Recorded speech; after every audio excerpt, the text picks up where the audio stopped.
Did you know you can add an icon to your Android phone or device home screen to more easily manage your account at North Shore Pellissippi Storage? The first thing you want to do is open up your web browser and navigate to our website at npstorage.com. Then click the three little dots in the upper right hand corner of your browser and you'll select the Install App button. You're not actually installing an app, but this is how Android lets you create a bookmark or shortcut that will reside on your home screen. Once you're notified that the app has been installed, return to your home screen and swipe up to get to the app's listings, and you will see now there is a button for North Shore Pellissippi Storage. Hold that down and you'll see a menu pop up. See a menu pop up?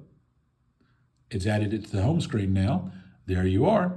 And now you can use this to access your North Shore Pellissippi Storage online account where you can pay your bill, rent a new unit, update your account information, or do whatever else you need to do on your online account. Thank you very much.